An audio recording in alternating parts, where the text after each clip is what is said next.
everybody, I'm Tom Vassell. And I'm Mike Delisio.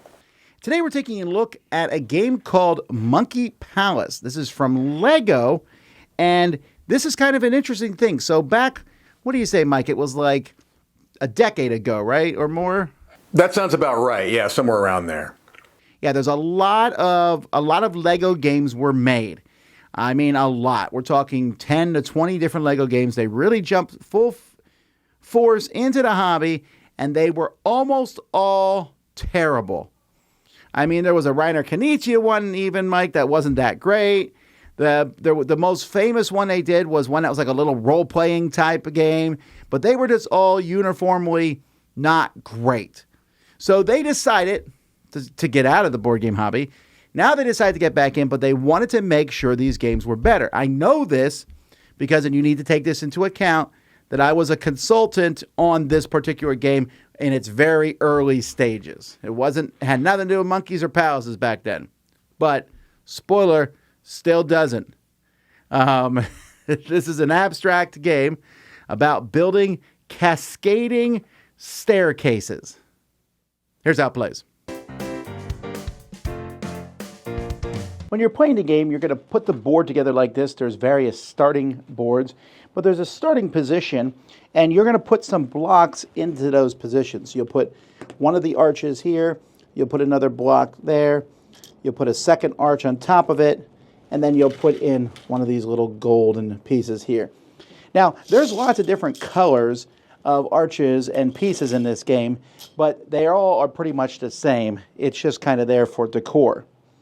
Each player is going to get a board, and this is going to be help determine, player turn order. And on the back, it shows you what pieces you get. So let's say I'm player number 1. I will start with 2 arches. On a player's turn, you're building a staircase. A staircase can start from any empty spot on the board. So maybe I want to start from there, so I'll place it here. However, the staircase has to always ascend. Now, this could be, I guess, a level 1 staircase, but that would be impossible because your staircase has to attach to the existing one.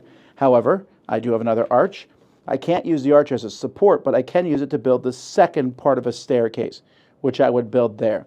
So that gives me a level 2 staircase. Since my staircase started on a dark green spot here, I'll put a dark green decoration on top like that. If it had started on a light green, I would use a light green decoration. And if it started on the gold, I would use one of these little gold pieces to put on the top. Now let's say I had 4 arches and I had a couple other pieces. Let's say these pieces here. Again, I could do the same thing. I might say, I'm going to build one here. I'll build my second arch there. I'll build my third arch there. I will put one of these little pieces here to build my 4th arch there. And now I've gone 1, 2, 3, 4. As long as you have enough pieces, you can use structurally support, you can build up, and it doesn't even have to be starting from the ground up. When I build these, I can, if I want to, I could say the first arch starts here and use a piece. The second one starts here. The third one starts here. I put this piece here, and there is my 4th one.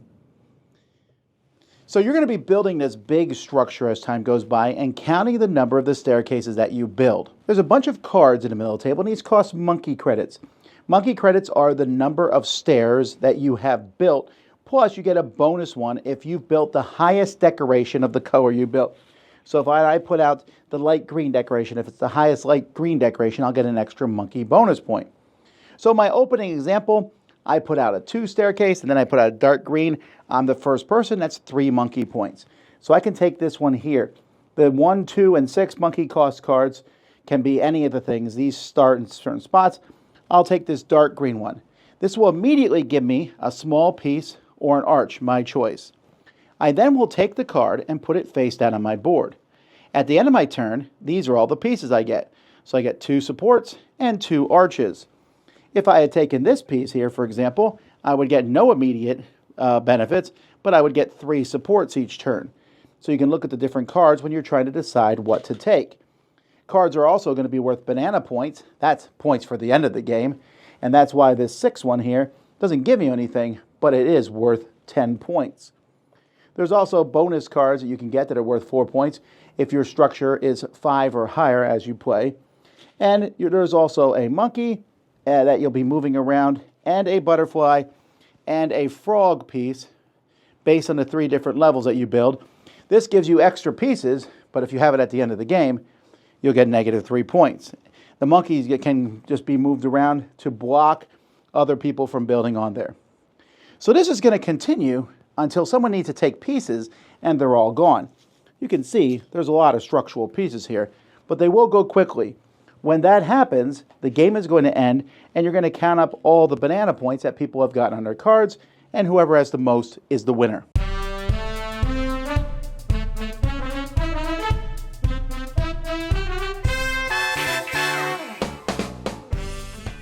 Now, when we talk about components of a game, I mean, you will never catch me in my life saying that a Lego component is bad. I like them. Other companies have tried to copy and make things, and we've even seen in board games things that look like Legos put together, and they're never good. These are, of course, very high quality. The cards are okay, but the Lego pieces are fantastic. I agree. And to my understanding, these are standard Lego pieces, and the colors of the pieces don't necessarily matter. So my thought is one of the issues with having a Lego board game is if there's something that's custom to it and you lose it, because it's not hard to lose Lego pieces, especially if your kid's going to be playing with them, you can actually replace the pieces, I would think, with regular standard pieces. You can, but I was going to ask you what you thought about that the color doesn't matter. I think, and I'm going to come back to this again later on in the rules, I think they should have made like a big box at the beginning that was really adamant on that. Like, color doesn't matter, except when it does, which is for the decorations you put on the pieces. Right, and I guess technically those decorations are custom pieces. You'd have to use something else to replicate those. But, you know, at first I was a little put off. I'm like, well, why even have different colors if they don't matter? Then I thought about it, and I thought just it's on a visual level, right? It looks better visually to have some contrasting shades on there. And the colors that matter are strictly on the base of the board. And so I think that there's a little bit of a disconnect there. You feel like the colors should matter, and they only do in a very limited sense. So that really did throw me off the first time I played it. I think also, Mike, the different colors allow you to count levels more easily. So it's a functional thing. I'm just saying that in the rule book, I think they should have been more clear in that. And that's going to come to one of the points of this game. For me, the main point, really. I want to be clear, I like this game. I think it's an interesting, abstract game that's kind of interactive as you build these. And if you add the advanced butterfly and toad in, that makes it even a little bit more interactive. Not a ton, but a little bit more interactive. But what boggles me about this game is it's clearly made for families. It has 10 plus on the box. It is clearly not a family game if you play this, or not at least a non-gaming family game. And the way that you build these stairs, there's a lot of rules on how to build these staircases and such. They wanted a 4-page rule book or something. They should have made an 8-page rule book and 4 pages. And I'm not exaggerating here. They should have shown you like 6 or 7 different examples of staircases, because it is not intuitive. Once you do it, it makes complete sense. And I'm like, okay, I got this. But it is 100% not intuitive. And I foresee hundreds of families opening this game and not getting it. Yeah, I have to agree with you there. So I think that background context, that you gave about this previous line of Lego games was important, because those were clearly marketed more towards Lego fans who had a background, a background with like mass market games, right? So they're buying them at the Toys R Us at the same time that they're buying maybe Monopoly. Oh, hey, here's Lego and board game. Let's put it together. But those were the type of people that they were going for, right? They were going for Lego fans first. In this one, I think have realized that there's a bigger Venn diagram between Lego fans and modern hobby board gamers. It's a big Venn diagram that, anecdotally that I've seen. And so they've put themselves in this weird position where this is very much more of a board game, right? What we consider to be a modern hobby board game. But it still has Lego pieces. It still has a theme that is obviously geared towards families. And I agree with you, especially the way that the rule book is set up. There's going to be a lot of potential frustration. And that's a shame because I think the game is good enough that they need to make it more accessible to the people that are likely going to be buying it. So it's a weird kind of a juxtaposition they've put themselves in by trying to keep the rule book more streamlined. They're obviously going more for hobby gamers that love Lego rather than the other way around. So yeah, the rule book is a problem. Well, I know that there is, to be fair, they have a video. I know Rodney Smith has done a video that very clearly explains it. But I'm telling you, just from me teaching the game, several times I've taught this, each time I have to really kind of show a few examples of how staircases are assembled, because there is a lot of rules to it. Now, that being said, and I don't want to keep harping on that forever, but I think it's important.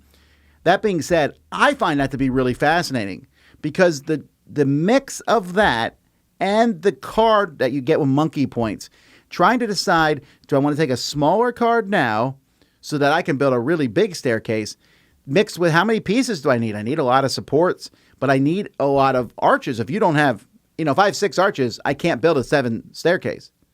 I'm kidding, you never have 6 arches. But if I have 4 arches, I can't build a 6. So, and then the cards that you take will give you an instant reward or a reward every round. And I think that's interesting. And I also want to say, combined with that, there's a ton of pieces. And when I first read, when the pieces run out, that's the game's over. And I'm like, well, it's going to take a long time. And it rockets to an ending. You'll be like, I was going to have another turn. No, you aren't. Yeah. And as you said, we spent a lot of time on that kind of background because that is important, but the gameplay is really deep enough to warrant more of a discussion. I agree with you that the cards, the way that they kind of lead to this really quickly ramping game end, because as you're getting these cards, you get instant income, basically pieces, and then you get recurring pieces. That means that you're getting larger and larger amounts of things to work with. Not only do they open up your kind of possibilities, your decisions, because this is one of those games where it's like, I know I want to do this. These are the pieces I have. It's not necessarily obvious to me how to do what I want to do, but you can usually figure out something that either gets you there or within a level of it, and you're like, I'm so close. I like those types of games. This is a really good abstract game with a lovely little, theme on top of it that is just window dressing. But the gameplay itself is very, very strong, and it's one that, a lot of times with these types of games, is where you've got like a component, quote unquote, gimmick to it, in this case, Lego pieces, it doesn't have a lot of depth, right? You play it the first time, you're like, that was cool, and you're just not going to come back to it. This is a game that I feel like warrants a lot of repeat plays. There's enough variety in the cards, although I wouldn't mind seeing more cards to kind of change that up eventually. But yeah, it's a really solid solid strategy game. I agree. It's a nice abstract game that has some interesting ideas and it has a lot more depth than you think. So, taking out the fact that families are going to be thrown off by this, and again, I think if your family understands it, you'll get it. I'm not saying all families. I just think there's going to be some people buying this and go, I guess we'll keep the Lego pieces. But I enjoyed it. I found it to be interesting, and it doesn't outstay its welcome. And it's also not overly taxing on my brain. It looks at first, but you're like, ooh, and you kind of build as you go. I put this arch here, and then I use this support. I can connect over here. That's really neat. That's a lot of fun. And I really like the frog piece, the one that you can get extra, but at the cost of negative points, and you take that, and you're like, would anyone else here like to take the frog so they can take this from me? So for me, overall, the game is a 7.5. It's a very nice entry here for Lego. I'm just worried about the packaging / marketing. Yeah, I'm close to you. I'm a little bit higher. I'm coming in with an 8 on this because, we've made lists in the past on this channel, top 10 surprises. If we do that list again, this will be on it because there was a background to this game. There was a context of my expectations were maybe a bit lower than it would have been just with a standard, abstract game. I was really charmed by the game. I think that it is one that, as you said, plays in the perfect amount of time, has a nice amount of decision space, but it's just a satisfying game, and it's a game that I want to keep playing. And so that's a good sign for me. I'm giving it an 8 with that caveat that we have, I think, spent enough time on that you really need to make sure that the people that you are teaching understand if they're not regular gamers. Well, there you go, folks. That's Monkey Palace from Lego. Check it out. I'm Tom Vasel. I'm Mike Delicio. I'm a Toys R Us kid. No, I can't say that anymore, can I? No.